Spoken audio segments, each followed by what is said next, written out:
Welcome to Brainish English Stories. Once upon a time, there was a man who owned a meadow on the side of a mountain. In the meadow stood a barn where he stored hay. However, for the past 2 years, there hadn't been much hay in the barn. Every St. John's Eve, when the grass was at its strongest, it was all eaten up, as if a whole flock of sheep had devoured it overnight. This happened not once but twice. The man grew tired of losing his crop and decided to take action. He told his sons, all 3 of them, that one of them must sleep in the barn on St. John's Eve. It was absurd to let the grass be eaten again.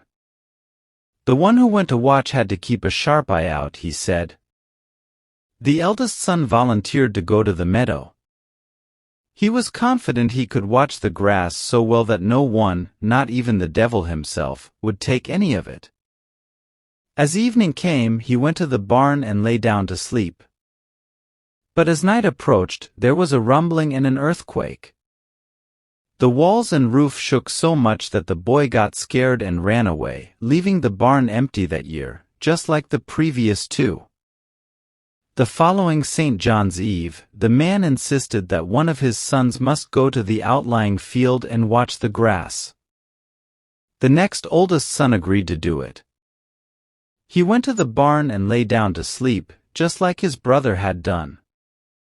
But as night approached, there was a loud rumbling and an earthquake, even worse than the one before. Terrified, the youth ran away as fast as he could. The next year, it was Cinderlad's turn to watch the field. His brothers laughed at him and said mean things, but he didn't care. Cinderlad went to the field and lay down in the barn. After a while, there were scary noises like rumbling and creaking. Cinderlad thought he could handle it. But then the earth shook so much that the hay flew around. It was scary, but Cinderlad stayed calm. Eventually, everything became quiet and he heard a horse chewing outside. He saw a big, fat horse with shiny copper gear. Cinderlad used his fire steel to tame the horse. He rode it to a secret place and then went home. The next St. John's Eve, the same thing happened. Cinderlad went to the field, and there were 3 big earthquakes, much stronger than before. He saw another horse, bigger and shinier, eating the hay.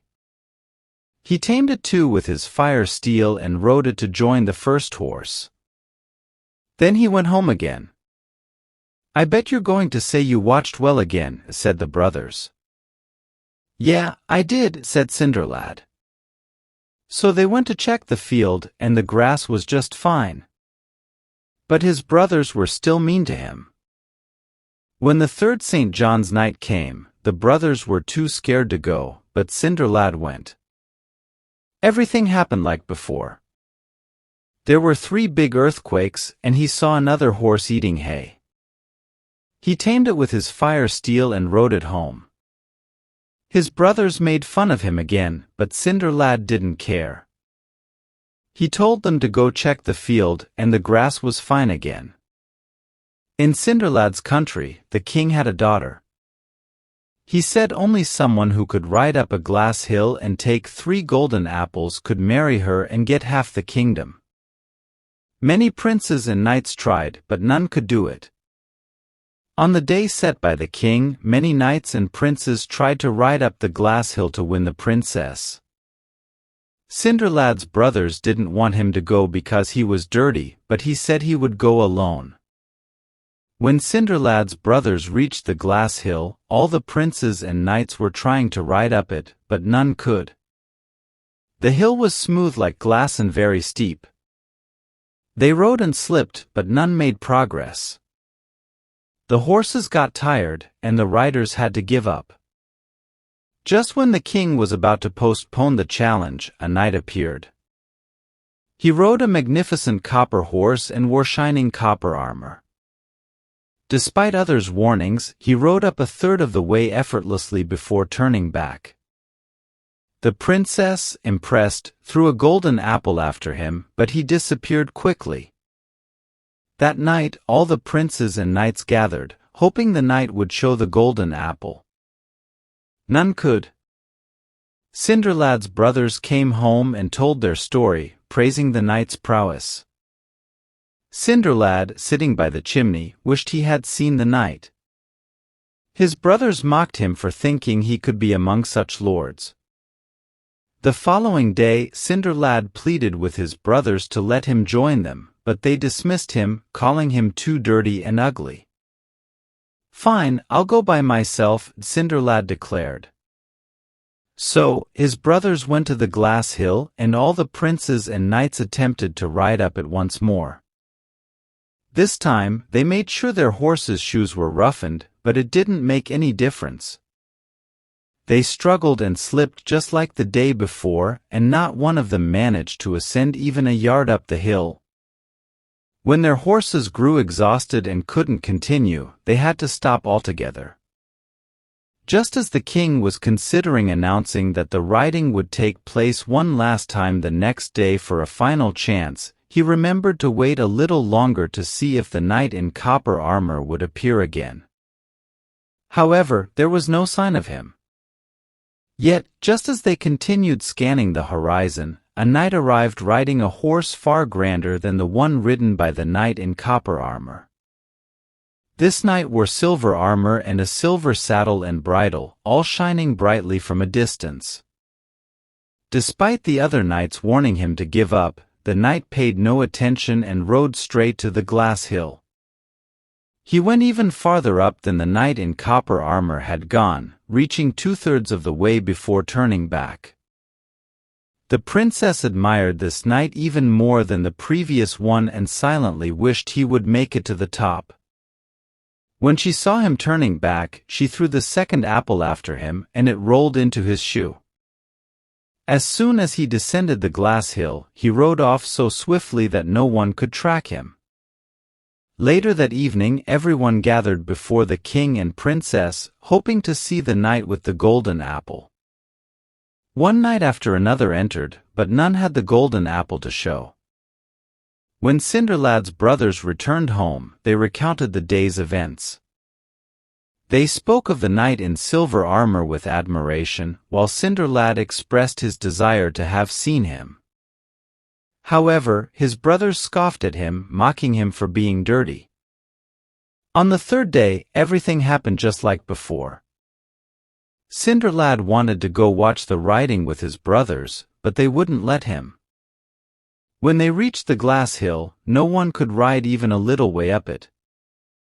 Everyone waited for the knight in golden armor, but he didn't show up. After a long time, a knight arrived riding a horse like no other. The knight wore golden armor, and his horse had a golden saddle and bridle. They shone so bright that everyone was amazed, even from far away. The other princes and knights couldn't even call out to warn him about the hill because they were so astonished by his splendor. He rode straight to the glass hill and galloped up as if it were flat ground. The princess didn't even have time to wish him success before he reached the top, took the third golden apple, and rode back down. He disappeared before anyone could speak to him. When the brothers returned home that night, they talked a lot about the day's events, including the knight in golden armor. They praised him, saying he was the finest knight ever. Cinderlad expressed his wish to have seen him too.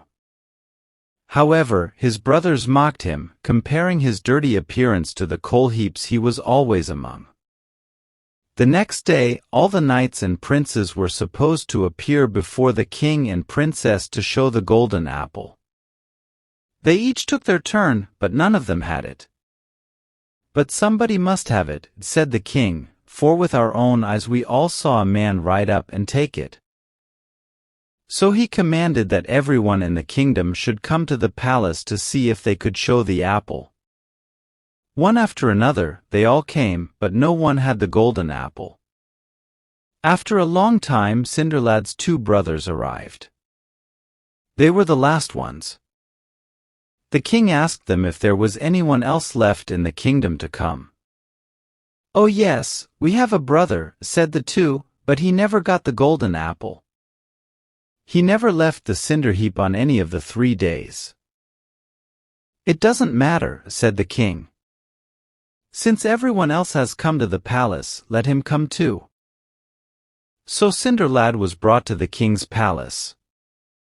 "Do you have the golden apple?" asked the king. "Yes, here is the first, and here is the second, and here is the third, too," said Cinderlad. He took all 3 apples out of his pocket, and then he removed his dirty clothes, revealing his shiny golden armor underneath. "You shall have my daughter and half of my kingdom." "You have earned both," said the king. So there was a wedding, and Cinderlad married the king's daughter. Everyone celebrated at the wedding, even those who couldn't ride up the glass hill. If they haven't stopped celebrating, they must still be at it.